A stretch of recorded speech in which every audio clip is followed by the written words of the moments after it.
Thank you, and thank you. Well, being here is really an honor. It's really great for several reasons. This is NOS NAS, Naval Air Station,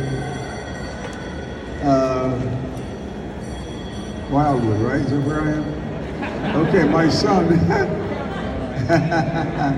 Okay, my son was a Navy pilot, and he was out of NAS Willow Groves. And I'm sure he probably touched down here a number of times.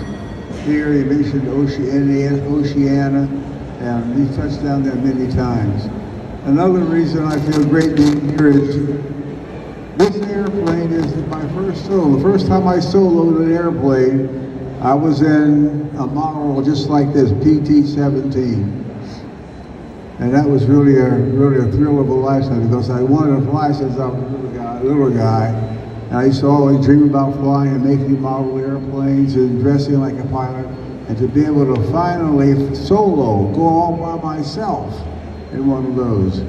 There are two cockpits here. The instructor sat in the front cockpit, and the student sat in the back. And the chance to fly with no instructor in the airplane was really a dream come true.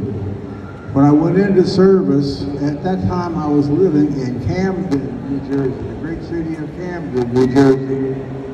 And my roommate,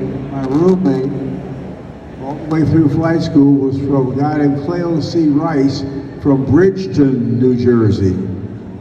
So there are a number of reasons to be a happy returner. Thank you. Tuskegee Airmen started, well, because of, well, the real youngsters might not understand this, but during the time of World War II, our military was rigidly segregated by race. The notion then was that white servicemen should not be subjected to orders or guidance from men of color. Now, oh well, but that's the way it was back then. So during the course of the war, there was actually a law we actually had to sue the Army. We actually had to sue the Army to get a chance to be pilots. Even our commanding officer, Colonel Benjamin O. Davis Jr., who was a West Point graduate in 1937, and he wasn't even accepted into the Air Corps to be a pilot. Now, if you get into West Point, you complete West Point, what else do you have to prove? But yet, Benjamin Davis Jr., they felt he was not suited to be a pilot in the United States Army Air Corps. So there was a lawsuit, and with that lawsuit, they finally said, okay, we'll have a squadron for pilots of color. Squadron 99 will be for black pilots. And it just happens that there were some educated and courageous people. One of the main ones was Eleanor Roosevelt. Mrs. Roosevelt was a very strong-willed, intelligent woman, and she insisted upon taking a plane ride with a black pilot. Now, when she said she wanted to go with a black pilot, her escort went crazy. Oh my God, these black guys can't fly. They're going to go up there and have an accident we're going to be blamed for. Well, Mrs. Roosevelt insisted upon going up with one of the pilots, and she flew with Charles Alfred Anderson, who at that time was the chief instructor at Tuskegee, who incidentally taught himself to fly, because none of the flight schools in the area of Bryn Mawr would have a student of color. So Charles Alfred Anderson taught himself to fly, and he became the chief instructor at Tuskegee, and he's the guy that flew Mrs. Eleanor Roosevelt around the field. Well, she went home to talk to the president, but I guess she said, listen, those guys can fly all right, and it's, you have to do something about that. So President Roosevelt signed legislation wherein Tuskegee Institute would have a contract to give pilots of color their primary flight training. And our primary flight training was done in this airplane, PT-17. So far as the Army was concerned, we're going to have a squadron for black pilots, but so far as the Army was concerned, this was an experiment. The experiment was to prove to you that men of color did not have what it took to be combat pilots. Go through West Point. There was a black guy from Columbus, Georgia, named Eugene J, who went to France in World War I and flew with the French in combat. He was an African American from Columbus, Georgia. And in spite of that, black men can't fly. Then there's a lady named Bessie Coleman. Bessie Coleman, a black female, went to France to learn to fly, came back to this country. Her notion was to have a flight school for people of color. But unfortunately, we lost Bessie in 1926 in an accident. But her initial work still encouraged flying clubs. And so a number of guys learned to fly in one of Bessie Coleman's, one of her flying clubs. Tuskegee got a contract, as I told you, to be the place where men of color would learn to fly. And the notion was we'll have small classes because they're just going to mess it up. And no point having big classes and putting out a lot of money. Just have small classes, and then when they fail, we could slip away and forget about it. Well, those guys weren't smart enough to realize that people are people. On Eugene J. Bullard's airplane, he had the slogan, "All blood runs red." And every doctor who went to flight school and learned to work with people and operate never saw anything but red blood. No matter what the skin color was, no matter what the language, no matter what the country, no matter what the nationality, all the blood ran red. And that should have told them something. Well, they started off, the first class had 13 students. And at the end of the year, about a year of training, we'll see there were 4 phases of training, 5 phases of training. There was pre-flight, where you just read books and drilled, and then there was primary, where you actually learned to fly. Then there was basic, and then there was advanced. Each one of those were 10 weeks. After the end of the 40 weeks, out of the 13 men who started off in the primary class, there were 5 who graduated, class 42C. Class 42C. That was the first class that had graduates with skin of color. Well, every 5, they got this thing set up, and had all this equipment. So every 5 weeks, they would start a new class through. And it turned out that during the course of the war, 992 men were able to go through flight school and become combat pilots. They were in the 99th Fighter Squadron, which actually became Benjamin Davis Jr. asked Benjamin Davis Jr. to come back to the States. He was over commanding in Italy, but they had him come back to the States and take over training of war squadrons. So Squadron 100, Squadron 102, and Squadron 300 were trained under Benjamin Davis, and they made up the 332nd Fighter Group. The 332nd Fighter Group in Europe, they were known as the Red Tails. And the Red Tails were honored and praised by all the bomber pilots. Many times we go out to talk, we meet up with guys who were either in bomber crews out of the 15th Air Force, or they were related to guys who were in bomber crews, who frequently talked about the guys in those red tail airplanes. Now they did not know that the guys in those red tail airplanes were men of color until much later in the war. During the war, a bomber crew had to land. Our guys were stationed at a base called at Ramitelli, Italy. And during the course of the war, one of the bomber crews had to land at Ramitelli. And then they see all these red-tailed airplanes, and they see nothing but men of color. These red-tailed, what do you mean? Those red-tailed for men of color, well, those were the guys that they wanted. Whenever they were going up on a combat mission, they always wanted the red tails as their escort. You know, the bombers, B-17 and B-24s, they were heavy bombers, and they carried a crew of 10. And they would go over Europe and bomb places in Europe. But since they were full of German fighter planes would come and shoot down the bombers. Well, on one mission, it was on a Thursday, they call it Black Thursday. There's one mission, there's one Thursday, 60 bombers were shot down. There are 10 men in each bomber. 60 bombers with 10 men each. On that particular day, a lot of guys met their fate. So General Twining decided we need better protection. So he asked Colonel Davis if the guys would come over and fly just to protect the bombers. And the Red Tails flew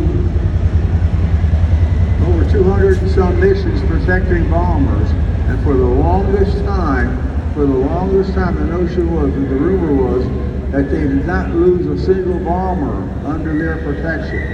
But they since learned that there were some bombers shot down that were under the protection of Red Tails. But they did recognize that the Red Tails had the fewest number of bomber losses than any of the fighter squadron that protecting bombers. And even in one of the movies, the guys insisted on getting the Red Tails for their protection. If you saw the movie Red Tails, they did not have somebody sit down and write a story for that movie. They took our combat record and put the combat record on the screen. Lucas, the guy that did Star Wars, Lucas, he spent $93 million of his dollars to make the movie Red Tails. And they simply took the combat record and put it on the screen, and that's the movie Red Tails. Those things that you saw in that movie actually happened. A number of our guys were involved in, there were 300 and some of our guys that went into combat. We lost 66, but our guys saved a whole lot of white boys' lives by not letting the bomber shoot them down. Now these are guys that they said did not have what it took to be combat pilots. Yet it turns out that our guys became the most celebrated combat pilots. In 1970, go down my glasses. I think in 1976 we received the Congressional Gold Medal. Congressional Gold Medal presented by President Bush. And on the back, in the front of the medal, you have the profiles of airmen. And then on the back, you have the airplanes that our guys flew, but it also explains why. It says, outstanding combat record, inspired revolutionary reform in the armed services. That refers to the fact that in 1948, President Harry Truman, this summit of President Harry Truman, recognized how well men of color did during the war, especially how well men who did that complicated stuff of flying combat aircraft. So President Truman in 1948 issued Executive Order 9981. That executive order, in effect, ended segregation in the military. The order implied that anyone with the qualifications for a particular position or function should be able to do it regardless of race, color, religion, or whatever. So President Harry Truman, we really honor him. He integrated the military to the point where not only were men integrated in terms of the different branches, But as a result of his work, the very first female to obtain the rank of 4-star admiral was a woman of color. Michelle Howard was the first female to obtain the rank of 4-star admiral, and she was a woman of color. There was a movie, Captain somebody, I forget now, but there was a movie about pirates, pirates, and they were able to kill some pirates and get the ship, and the person that welcomed that pilot onto that ship was Michelle Howard. On the news movie, you just saw a hand of color patting him on the back and shaking his hand and welcoming him aboard the ship. But that was Michelle Howard. And she became the first 4-star admiral, a woman of color. And yet, they were saying that people of color didn't have, how many of you eat grapefruit? A lot of you eat grapefruit. Most grapefruits inside are sort of clear. But have you seen an orange grapefruit? There are orange grapefruits. Well, it's the same fruit.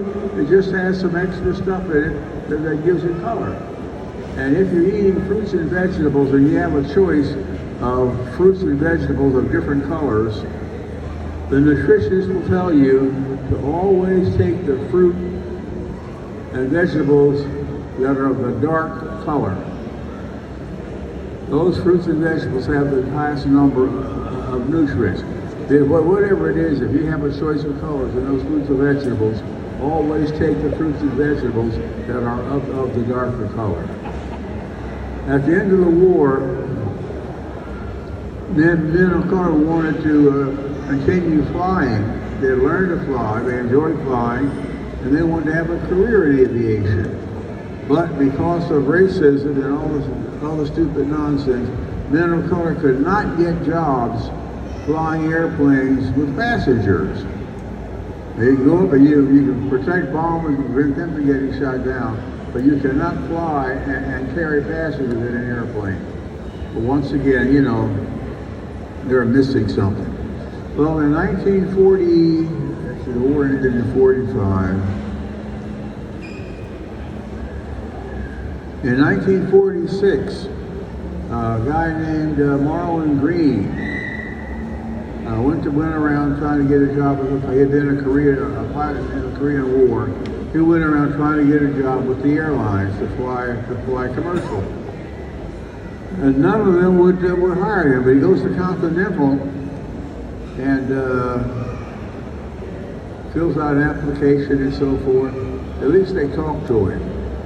But then on the way home, he realized that he forgot to put something on the application that he thought was important. So he goes back to the office and tells me he would like to add something to his application. Well, she had to go into the trash can to get his application out. He filled in the material, and that they also gave them the proof that the Continental was discriminating on the basis of race. Well, it just happens that Robert Kennedy was the Attorney General. See who was Attorney General? Well, Robert Kennedy took an interest in that case. He was a friend of the case, they went to the Supreme Court, and they ruled that Continental was guilty of racial discrimination, and they were ordered to hire Marlon Green and give him all the benefits that he missed from the time that they did not hire him. And Continental since then actually named one of their airplanes. They were flying 737. Well, they actually named one of the airplanes Marlon Green on the side of that airplane in honor of this man that had such a hard time getting a job in the Corps, and they realized that he had earned the honor. Another man that was on, I told you about Benjamin Oliver Davis Jr. Benjamin Davis, and I told you he was a West Point graduate. I didn't probably tell you the full book. Well, in 1932, Benjamin Davis Jr. gets into West Point. He was the only black cadet there. And they tried to force Benjamin Davis Jr. to quit West Point. So they decided to shun Davis, actually silenced and shunned Benjamin Davis Jr. No roommate, no one befriended him, no one was allowed to talk to him outside of, giving orders or doing their regular class work. But when that class was graduated in 1936, 32 and 4, 36, Benjamin Davis, out of 276 cadets, Benjamin Davis Jr. was number 35 out of 276. He was in the top 13% of the class at West Point. Now you can check this out on your computer. Put in West Point cadets or put in Benjamin Davis, and the story's right there on your computer. Well, in 2017, they built a new barracks at West Point. In 2017, they built a new barracks at West Point, and they named it Davis. In honor of Benjamin Davis Jr., the newest barracks at West Point is named for him.